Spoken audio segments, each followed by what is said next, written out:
Welcome back to this session. Good morning to all of you. How are you? I hope you all are happy. Guys, जैसा कि पिछले कई class में हमने different topics पर different types के lectures, खास करके जो बेसिक्स का है, खास करके जो फंडामेंटल से जुड़ा हुआ है, जैसे कि टेंस, सिंटैक्स और डिफरेंट टाइप्स के जैसे पार्ट्स ऑफ स्पीच या वर्ब में ही जैसे पार्टिसिपल, जरंड, इन सभी पर हमने बारी बारी से लेक्चर जारी किया। आज इसी कड़ी में हम जैसे कि पिछले क्लास में आपको कंटिन्यूअस फॉर्म पर, कहने का मतलब प्रेजेंट कंटिन्यूअस के डिफरेंट कंसेप्ट और उसके जो कुछ एग्जाम्पल्स हैं, जो फंडामेंटल बेस का, कहने का मतलब जो आपका बेसिक्स से जुड़ा हुआ है, उस पर हमने चर्चा किया। आज इसी कड़ी में कंटिन्यूअस फॉर्म के डिफरेंट अदर कंसेप्ट को भी हम देखेंगे और साथ ही साथ कुछ जो बेसिक्स में खास करके वैसे स्ट्रक्चर जिसका प्रयोग आप सिर्फ कंपटीशन में ही नहीं, या फिर आप इसको कह सकते हैं सिर्फ आप रिटन में ही नहीं, स्पोकन में भी यूज कर सकते हैं, तो उस पर भी हम बारी बारी से चर्चा करेंगे। तो now let us start. First of all, you got a different structure, particularly the structure with continuous form, particularly present continuous with obligation. Clear? Obligation means कि बाध्यता, किसी भी काम को करने की बाध्यता। तो कंटिन्यूअस फॉर्म में आपने ऑब्लिगेशन के बारे में, जैसे कि अगर हम सिंपल ऑब्लिगेशन की बात करें कि उसे यह काम करना पड़ता है, तो उस केस में हम कहते हैं कि he has to do this work. या अगर इसको पास्ट में बोला जाए तो उसी को कहेंगे ही हैड टू। कहने का मतलब अगर कंपल्सन की बात होगी तो उस सेंस में आप उसको हैज़ टू, हैव टू, और अगर फ्यूचर का सेंस होगा तो उसको आप विल हैव टू से बना सकते हैं।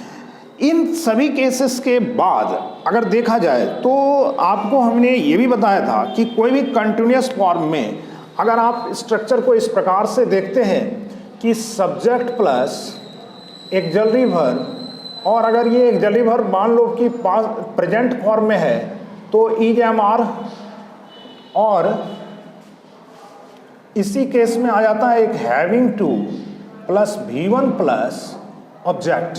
क्लियर?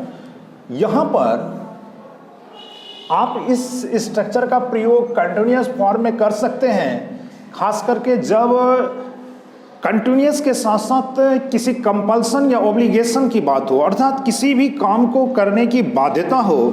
इस केस में आप इसका प्रयोग कर सकते हैं। इसमें हमने एक इस एग्जाम्पल के द्वारा भी इसको बताया था कि जैसे मान लो अगर मैं कहूँ कि I am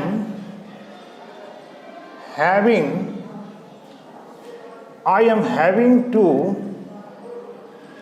complete my homework on time. Clear? यहाँ पर ये लग रहा है जैसे कि मुझे अपना गृह कार्य को समय पर करना पड़ रहा है, अर्थात कंटिन्यूटी के साथ ये ऑब्लिगेशन को भी दिखा रहा है। क्लियर? अब इस केस में अगर आपको मान लीजिए इंट्रोगेटिव का सेंस देना हो तो एक जल्दी वर्ब को आगे रखेंगे, यानी am I having to complete my homework on time. तो इसी तरह से इंट्रोगेटिव नेगेटिव, अगर नेगेटिव की बात होगी तो उसी तरह से मेन वर्ब के बाद नोट का प्रयोग करेंगे। क्लियर है ना? या यहाँ पर आप जो है जैसे कि इंट्रोगेटिव नेगेटिव के सेंस में हमेशा इस बात का ध्यान रखेंगे कि खास करके जब भी आप नेगेटिव सेंस बनाते हैं तो मेन वर्ब के साथ नोट का प्रयोग नहीं करेंगे। वहाँ पर आप अगर इस तरह से रखते हैं तो ऑक्सिलरी वर्ब के साथ नेगेटिव सेंस का प्रयोग करेंगे। क्लियर? और अगर इसी को स्पोकन में अगर इसको वर्बल आप बोलते हैं तो आप इंट्रोगेटिव और नेगेटिव वाले को डायरेक्ट आप आगे रख करके बना सकते हैं। क्लियर? लेकिन रिटर्न में आप सिर्फ इंट्रोगेटिव वाले फॉर्म को आगे रखेंगे और नेगेटिव को सेंटेंस के मध्य इस तरह से एक्सिलरी वर्ब के साथ आप प्रयोग करेंगे। क्लियर? इसी क्रम में अगर मान लीजिए कंटिन्यूअस के साथ हम डिफरेंट स्ट्रक्चर को इस प्रकार से रखें, अगर मैं कहूँ कि शाम हो रहा है, मान लो कि टाइम को दिखाता हुआ, लेकिन उसमें भी कंटिन्यूटी की बात है, तो उसको कैसे कहेंगे? तो यहाँ पर कोई एक ड्यूरेशन की बात हो रही है, एक प्रकार से टाइम को हम बताने के लिए बोलते हैं। तो उस सेंस में कोई भी नेचुरल इवेंट्स हो या फिर वैसे ही कोई घटना जो एक प्रकार से शाश्वत हो, उस केस को बताने के लिए हम इट का प्रयोग करते हैं। तो इस सेंस में आप इसको इस तरह से भी बना सकते हैं, जैसे इट इज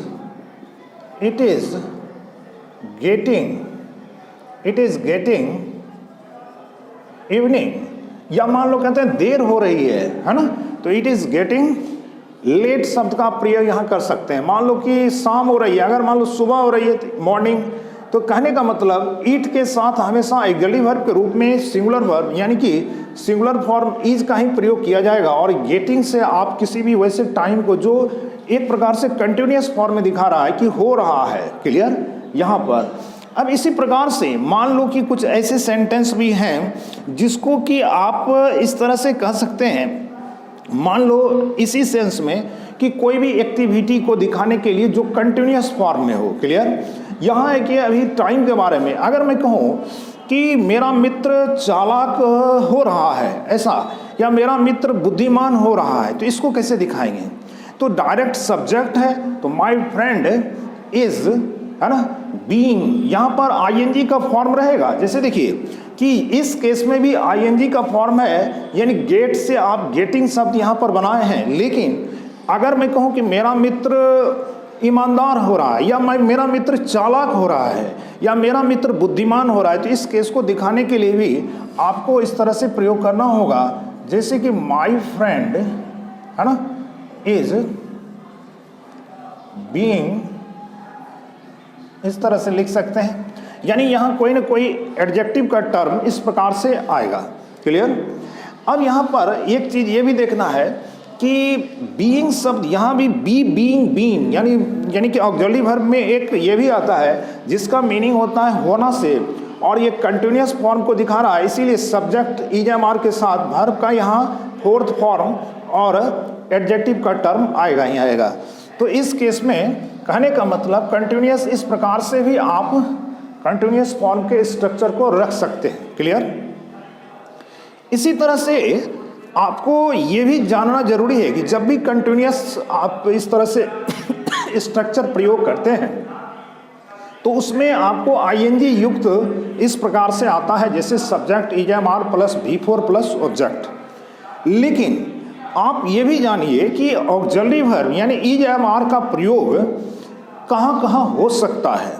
तो पहली बात, इस तरह के सेंटेंस में, जैसे हमने पहले भी बोला था कि सब्जेक्ट के साथ अगर आपको कोई भी अगर इस तरह से प्रेजेंस को दिखाना हो तो सब्जेक्ट के साथ ईएमआर प्लस यहाँ पर नाउन भी हो सकता है, और नाउन नहीं होगा तो क्या हो सकता है, एडजेक्टिव हो सकता है, यानी इस प्रकार से। दूसरा बात, अगर प्रेजेंस इस प्रकार से दिखाना हो, जैसे कोई भी अगर हम कोई स्थिति के बारे में जिसमें डायरेक्ट एक्शन वर्ब नहीं हो, या सब्जेक्ट का उसमें डायरेक्ट किसी के एक्शन की बात नहीं हो, तो देयर से भी हम स्टार्ट करते हैं। तो कहने का मतलब कि जितने भी इस प्रकार के सेंटेंस होंगे जिसमें हम उसके अस्तित्व की बात करें, जैसे मैं कहूँ कि इस गांव में एक पुस्तकालय भी है, तो उस केस में हम देयर से स्टार्ट करते हैं, और देयर के बाद आप अकॉर्डिंग टू नाउन ईएमआर यानी कि सिंगुलर या प्लूरल वर्ब का प्रयोग करेंगे, ठीक है। तो इस केस में इस तरह के भी कुछ आपको स्ट्रक्चर होंगे जिसमें कि ईएमआर का प्रयोग आप करेंगे, क्लियर। खास करके जब भी अगर प्रेजेंट फॉर्म में हमको पैसिव वॉइस बनाना हो तो उस केस में भी ईएमआर का प्रयोग किया जाएगा, क्लियर। तो जैसे मैं कहता हूँ कि आई राइट ए लेटर, तो a letter is written by me, clear. तो वहाँ पर भी ईएमआर का प्रयोग किया जाता है। दूसरा, अगर हमारा सब्जेक्ट V4 यानी जरंड का फॉर्मेट हो या इन्फिनेटिव का फॉर्मेट हो, तो उस केस में भी ऑक्सिलरी वर्ब आएगा। यानी कि अगर मैं ये कहूँ कि टहलना स्वास्थ्य के लिए लाभकारक है या लाभदायक है, तो वहाँ पर आपको कहना होगा walking is good for health. तो इस केस में भी वॉकिंग यानी कि हमारा सब्जेक्ट के रूप में जरंड है, तो जरंड हमेशा इस सेंस में सिंगुलर वर्ब लेगा, और उस केस में भी हम इज का प्रयोग करेंगे। तो कहने का मतलब कि इज एम आर के डिफरेंट यूटिलाइजेशन, डिफरेंट टाइप्स के एप्लीकेशंस हैं, इसको आपको जानना जरूरी है। खास करके अगर आप इसे पार्टिसिपल का प्रयोग करते हैं या मान लो कोई भी नेचुरल इवेंट्स की बात करते हैं तो उस केस में इट के साथ हमेशा सिंगुलर वर्ब का प्रयोग किया जाता है। तो इस तरह से इसको भी ध्यान रखेंगे। अब आते हैं कुछ ऐसे स्ट्रक्चर के बारे में चर्चा करेंगे जो कि एक प्रकार से देखा जाए तो जिसमें हम नाउन के रिपीटेशन की बात करते हैं। तो नाउन के रिपीटेशन को आप इस तरह से समझिएगा। दूसरा एक इस तरह का भी एग्जाम्पल आएगा, जैसे कि मान लो कि अगर मैं कहूँ कि द पुअर डैश ऑनेस्ट। अब यहाँ पर देखेंगे कि द पुअर, तो एक आपका इसी क्रम में आ जाता है, एक फॉर्मूला है कि अगर हम एडजेक्टिव के पहले द का प्रयोग करें तो उससे हमारा प्लूरल नाउन का सेंस प्राप्त होता है, प्लूरल नाउन का सेंस प्राप्त होता है। तो इस तरह से the plus adjective equal to plural noun, और ये हमारा जब प्लूरल नाउन होगा तो सीधी सी बात है कि इस केस में हम वर्ब के रूप में क्या लेंगे, प्लूरल लेंगे, यानी कि वर्ब प्लूरल प्रयोग किया जाएगा। तो इस तरह से द पुअर आर ऑनेस्ट देंगे, क्लियर, यानी कि इज का प्रयोग इस केस में नहीं किया जाएगा। इसी तरह से अगर हम नाउन के रिपीटेशन की बात करें, जैसे मैं कहूँ कि यहाँ जल ही जल है, तो जल ही जल है, अर्थात 2 बार जल की बात हो रही है। तो इस तरह के सेंटेंस को कैसे बनाएंगे? तो इस तरह के सेंटेंस को बनाने के लिए आपको इस स्ट्रक्चर पर यहाँ पर खास करके इस तरह से, जैसे कि अगर हम किसी वैसे नाउन को फोकस करते हैं जिसमें एक ही नाउन पर चर्चा की जाती है, खास करके अगर मैं कहूँ कि उसके पास एक मोबाइल के सिवा कुछ भी नहीं है, क्लियर, या मैं कहूँ कि उसके पास एक बाइक के सिवा या एक कार के सिवा कुछ भी नहीं है, तो इस तरह के सेंस में कि वहाँ पर नाउन को हम एम्फेसाइज कर रहे हैं, अर्थात एक ही नाउन को जोर दे के बोला जा रहा है कि उसके पास उस चीज़ के अलावा कुछ भी नहीं है। या फिर अगर नाउन का रिपीटेशन होता है तो उसको कैसे बनाएंगे? तो नाउन के रिपीटेशन को बनाने के लिए सबसे पहले आप इस स्ट्रक्चर को जानिए। जैसे मैं कहूँ कि देयर से आप इसको स्टार्ट कर सकते हैं, ठीक है, और ऑक्सिलरी वर्ब प्लस, इस केस में आप नथिंग बट का प्रयोग कर सकते हैं, clear, nothing but plus noun. ये नाउन वही होगा जिसका रिपीटेशन किया जाएगा। अब इस केस में देखिए, जैसे मैं कहूँ कि यहाँ जल ही जल है, तो अगर नाउन के बाद अगर इस तरह से अगर मान लीजिए प्लेस है तो आप प्लेस का भी प्रयोग करेंगे। इस तरह से एग्जाम्पल के रूप में देखें तो यहाँ पर हम लिख सकते हैं कि there is water, there is nothing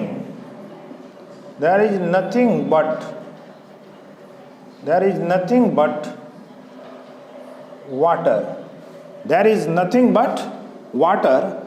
अब अगर है कि यहाँ शब्द का, तो इसका हम प्रयोग कर सकते हैं हियर के टर्म में, यानी there is nothing but water here, यहाँ जल के सिवा कुछ भी नहीं है।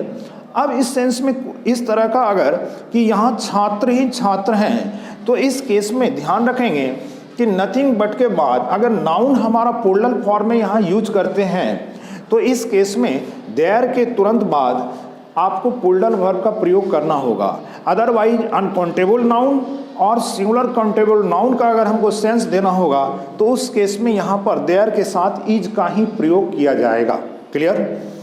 इसी तरह से अगर मान लीजिए कि आपको, जैसे कि इन सभी स्ट्रक्चर पर ध्यान रखेंगे, दूसरा आ जाता है जैसे किसी नाउन को हम फोकस करते हैं कि वही है, यानी कि उसके सिवा कुछ भी नहीं है, इस तरह के सेंस में, तो उस चीज़ को भी बनाने के लिए आप इस तरह से स्ट्रक्चर का यूज करेंगे कि subject plus has oblique have, और अगर पास्ट का रहेगा तो आप हैड का प्रयोग कर सकते हैं, और यहाँ पर नथिंग बट का प्रयोग करके आप बना सकते हैं। क्लियर? यानी कि इसमें हम इस तरह से एग्जाम्पल के रूप में कि अगर मैं कहूँ कि my friend has nothing but A car, मेरे मित्र के पास एक कार के सिवा कुछ नहीं है। यहाँ पर नाउन रिपीट नहीं कर रहा है, लेकिन इस नाउन के अलावा कोई भी चीज़ उसके पास नहीं है। इस चीज़ का यहाँ पर, इस चीज़ के बारे में यहाँ पर कहा जा रहा है। इसी तरह से अगर मैं किसी एक्शन की बात करूँ कि इस व्यक्ति के यह जो है वो एक ही काम को करता है, तो उसमें एक्शन की प्रधानता होगी। तो उस सेंस को दिखाने के लिए आपको सब्जेक्ट प्लस यहाँ पर डू डज या पास्ट का रहेगा तो डीड का प्रयोग करेंगे, प्लस इस तरह से नथिंग बट प्लस वर्ब का प्रयोग करना होगा, यानी वर्ब के फर्स्ट फॉर्म का। क्लियर? यानी कि अगर मैं कहूँ कि वह खेलने के सिवा कुछ नहीं करता है, तो इस सेंस में आप इससे बना सकते हैं कि ही डज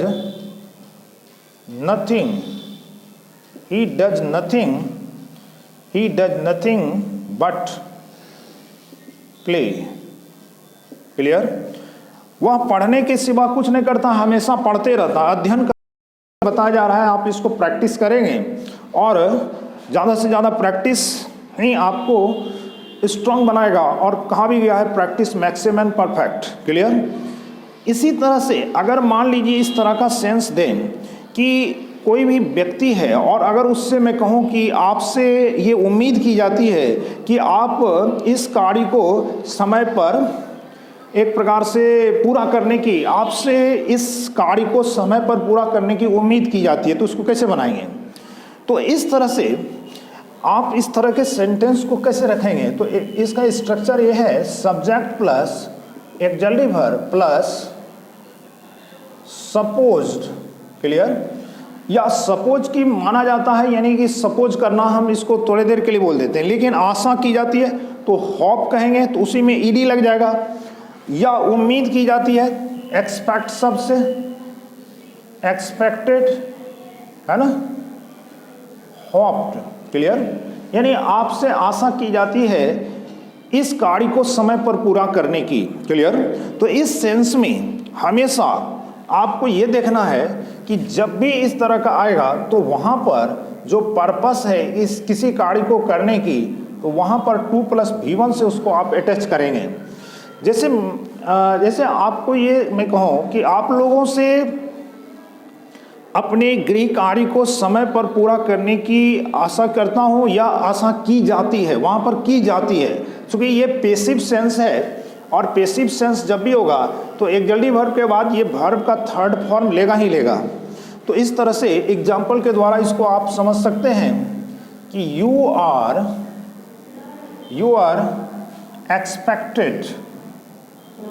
एक्सपेक्टेड, आपसे उम्मीद की जाती है, टू कम ऑन टाइम, यानी आप लोगों से समय पर आने की उम्मीद की जाती है। मान लो क्लास समय पर स्टार्ट होता है तो आप लोग भी समय पर आइए। क्लियर? तो इस प्रकार का, अब इसमें कुछ भी होगा कि मेरे मित्र से ये उम्मीद की जाती है कि वो तुम्हारी मदद करें, या इस प्रकार से, तो आप इसको इस तरह के स्ट्रक्चर से बना सकते हैं। क्लियर? इसी तरह से अगर मान लो इसको मॉडल ऑक्सिलरी वर्ब के टर्म में दिया जाए, तो यहाँ पर जो ऑक्सिलरी वर्ब है यही मॉडल ऑक्सिलरी वर्ब के टर्म में बन जाएगा। यानी आपको मैं अगर इस तरह का एग्जांपल दूं कि आपसे हर दिन पढ़ने की उम्मीद की जा सकती है। ठीक है? क्लियर? तो इस तरह के सेंस में, तो वहाँ पर मॉडल का अगर सेंस होगा तो मॉडल में आप ध्यान रखिए, जब भी हमने वॉइस बताया था तो मॉडल जब भी बनता है तो वो मॉडल के साथ साथ B + V3 में कन्वर्ट होता है। तो इस तरह के सेंटेंस को आपको बनाने के लिए हमेशा मॉडल के साथ साथ बी प्लस B3 का प्रयोग करना होगा। जैसे मैं कहूँ कि आपसे हर दिन पढ़ने की उम्मीद की जा सकती है, तो you can be expected. Clear? तो इस तरह से सेंटेंस के माध्यम से you can be expected to study, है ना, एवरी डे, या पर डे। आपसे प्रत्येक दिन अध्ययन करने की या पढ़ने की उम्मीद की जा सकती है, अगर इस तरह का सेंस आता है तो। अब इसी कड़ी में मान लो कि कुछ इस प्रकार के भी सेंटेंस या स्ट्रक्चर होते हैं जिसको कि आप रिपीट करते हैं, लेकिन उसका जो सेंस होता है वो कुछ अलग टाइप का होता है। क्लियर? जैसे अगर मैं ये कहूँ कि गांव-गांव में एक पुस्तकालय है, तो इसको आप कैसे बोलिएगा? तो यहाँ पर भी प्रेजेंस की बात हो रही है, तो जितने भी प्रेजेंस का जो स्ट्रक्चर होगा उसको आप देयर से स्टार्ट करेंगे। क्लियर? और ऐसे स्ट्रक्चर को बनाने के लिए आप हमेशा देयर से स्टार्ट करेंगे, और इस केस में ऑक्सिलरी वर्ब का डिसीजन हमेशा इस तरह के सेंटेंस में there plus auxiliary verb plus. Clear? अगर मैं कहूँ कि गांव-गांव में एक लाइब्रेरी है ना, तो उस स्थिति को बताने के लिए, इस तरह के स्ट्रक्चर को बताने के लिए आप इसको कैसे कहेंगे? तो there is a library. Clear? इस तरह से सेंस में, तो यहाँ पर देयर इज और यहाँ नाउन का सेंस आएगा, है ना, और यहाँ पर आप देखिए जैसे कि हर एक दो यानी नाउन के रिपीटेशन को इस तरह से बताने के लिए यहाँ पर ईच एंड एवरी का प्रयोग आपको करना होगा। क्लियर? तो इस तरह के सेंटेंस में देयर से स्टार्ट करते हैं auxiliary verb plus noun plus each and every, each and every, है ना, इन ईच एंड एवरी प्लस, और यहाँ पर भी आपका नाउन का टर्म आएगा। अब देखिए यहाँ इसको एग्जाम्पल के द्वारा इस प्रकार से बनाया जा सकता है कि there is a library in each and every